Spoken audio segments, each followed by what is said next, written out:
So I built a foundry earlier this year for melting aluminum, and just now actually getting to firing it up for the first time. And one thing that I have is a lot of aluminum chips from machining aluminum parts. Got a whole bin full of them, and I found they're really hard to melt down. You're kind of throwing them into the crucible, and they're flying everywhere. So I came up with this quick idea of how to get them in there a lot easier. So just pulling out all these large chunks that I need to cut down first before I can fit them in my crucible. So first thing I did was just pack a bunch into my crucible before it was hot and put an ingot on top to kind of keep some weight down on it. I found that if you have it loose, then these melt really slowly. I don't know if it's the air gaps in between them or they are so small that they don't retain the heat as well as a large chunk, but putting that ingot on top definitely helped. But one thing that you will see is how, in this clip here, how much it reduces from that full pack. You get about an inch at the bottom of it. And throwing new ones in, you're putting your hand in that hot fire, and the draft from the flame kind of throws them everywhere. So I came up with this idea of packing them into a beer can. So I'm taking a can opener to chop the top off of it, and the nice thing with this is it creates a really smooth, not sharp lid at all. So when you're putting your hands in there, you're not going to cut yourself. So now I'm just packing them right into that beer can, and I'm going to grab a little piece of wood here to pack it down even tighter and get as many in there as possible.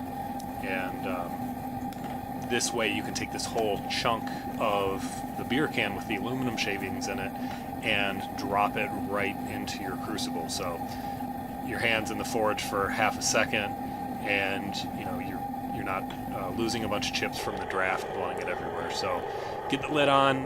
This took about 20 minutes to melt down, and now I'm going to go ahead and do my first pour, scraping off all of the dross from the top to get a nice clean aluminum, and just pouring this into the sand casting mold that I made. And I need to build something a little different for pouring. That little tilt mechanism I have on the bottom there, the second hand, it's not working super well, so need to figure something out and put out your fires and everything.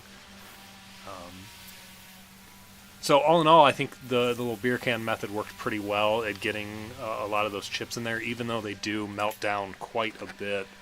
And it is kind of a little more efficient to use solid chunks of aluminum.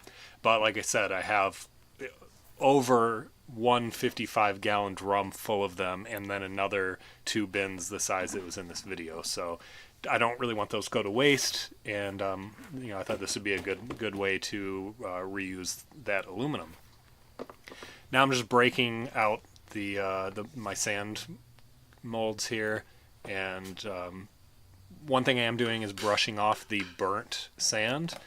This is Petrobond, which has an oil binding agent inside the sand. So I'm just brushing off all that bad stuff because I don't want it to go back into my clean mix. And, just brushing off all the other burnt sand off the part itself.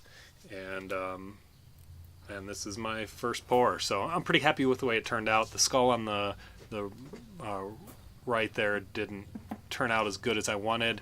I think it's just all those sharp corners, and I need to retweak that model before doing it. But I'm really happy with the way the detail came out on that other head. I'm actually pretty pleased how that came out.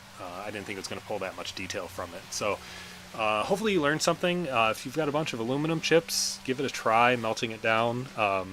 There's a lot of great videos on how to build a foundry and all that, so I'm not going to get into building the entire thing, but hopefully you learned something. Thanks for watching, and if you want to see more, please subscribe.